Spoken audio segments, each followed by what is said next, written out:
Imagine carregar uma mochila invisível todos os dias, repleta de pedras que você não lembra de ter coletado. Cada pedra representa momentos da sua infância em que você se sentiu pequeno e rejeitado. Você cresce, envelhece, conquista suas coisas, mas o peso dessa mochila nunca sai de cima de você, te deixando sempre cansado e confuso quando é questionado para falar.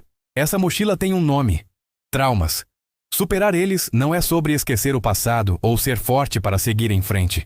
É sobre entender como essas experiências, há anos, vêm moldando a sua vida e toda a sua mente, principalmente durante os anos mais vulneráveis da sua vida. Isso te obrigou a desenvolver estratégias de sobrevivência que hoje podem estar sabotando sua capacidade de confiança, de conexão e de se sentir seguro nesse mundo. Agora, aos 25, 35 ou 45 anos, esses sentimentos ainda estão cada vez maiores. Disparam quando alguém demora para responder suas mensagens, quando você precisa falar em público ou quando alguém demonstra interesse genuíno por você.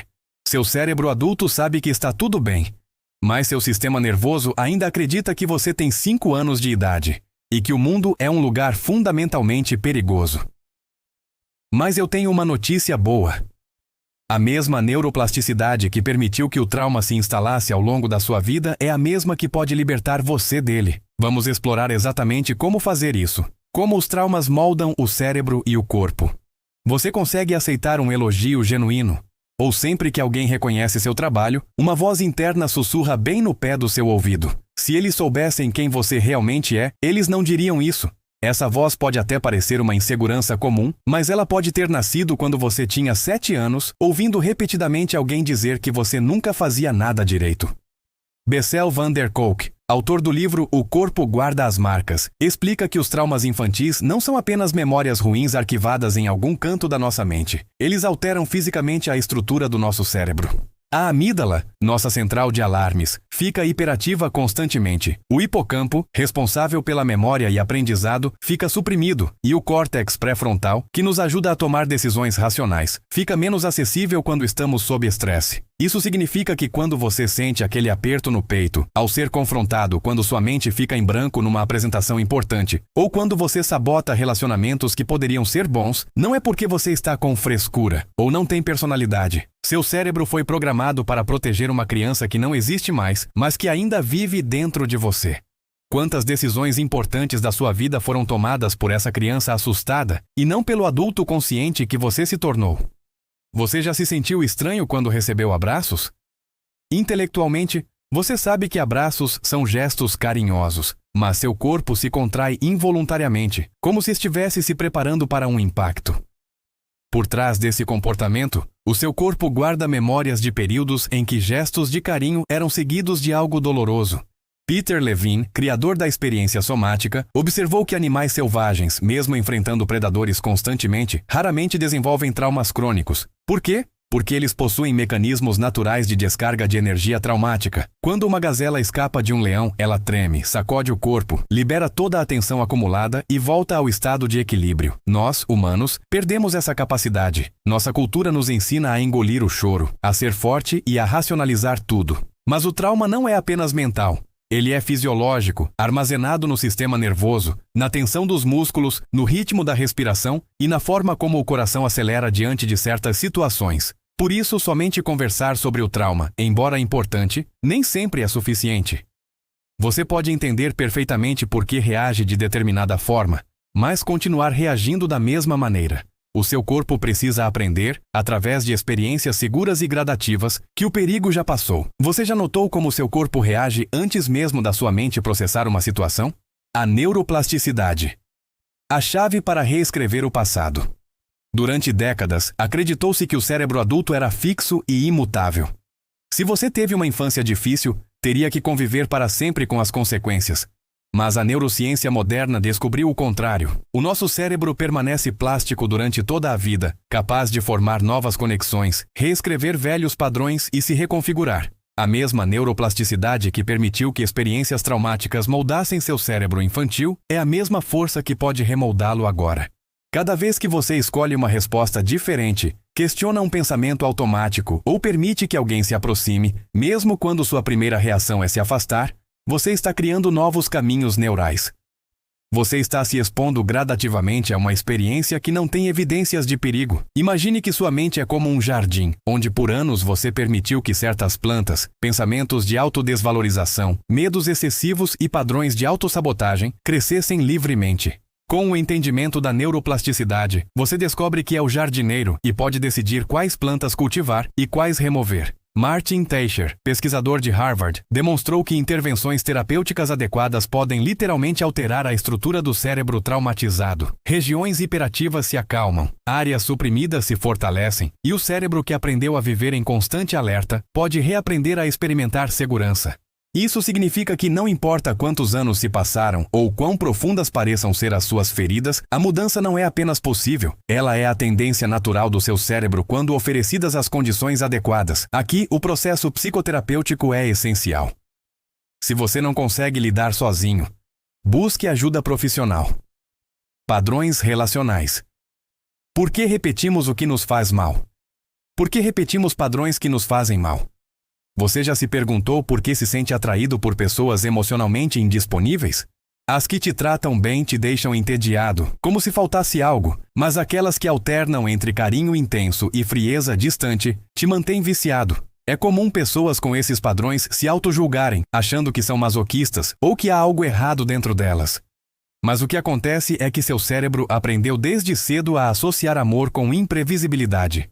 Se você cresceu numa casa onde o afeto dos pais dependia do humor deles, onde carinho e rejeição alternavam sem aviso, isso pode ter deixado marcas de trauma.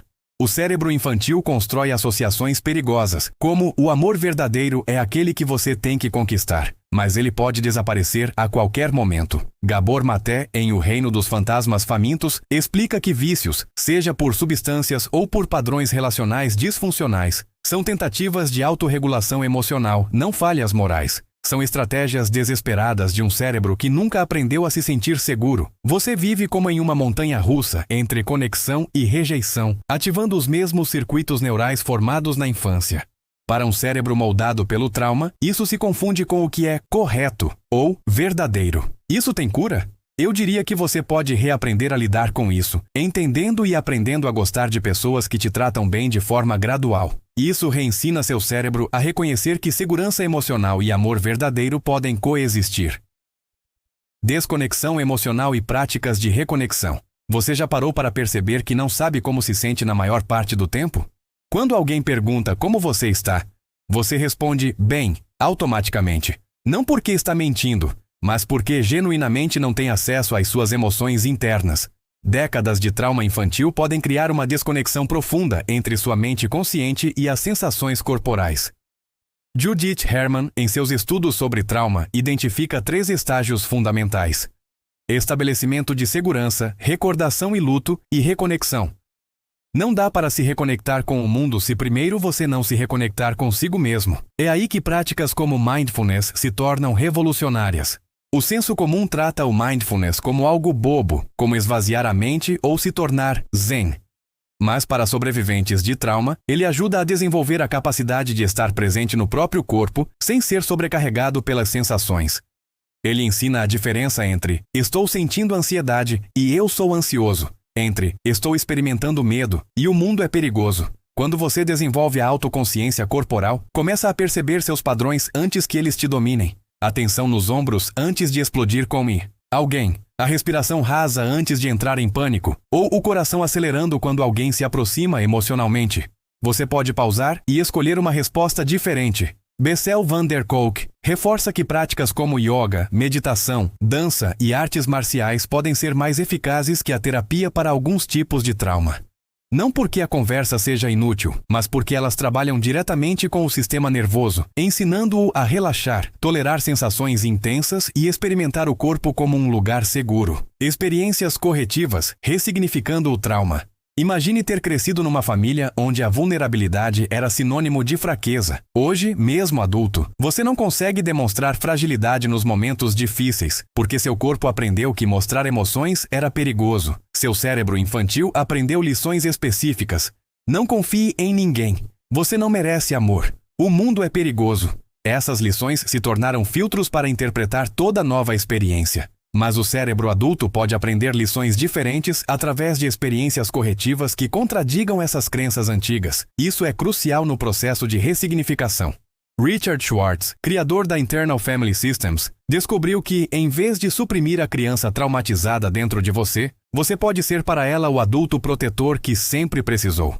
Cada vez que você se trata com gentileza, em vez de autocrítica, estabelece limites saudáveis ou se permite sentir emoções sem julgamento, você oferece uma experiência corretiva para sua criança interna. Você não precisa lidar com tudo sozinho. O trauma infantil não precisa ser o roteiro completo da sua vida. Ele pode se tornar simplesmente o primeiro capítulo de uma história sobre resiliência, crescimento e a capacidade de aprender a lidar com isso.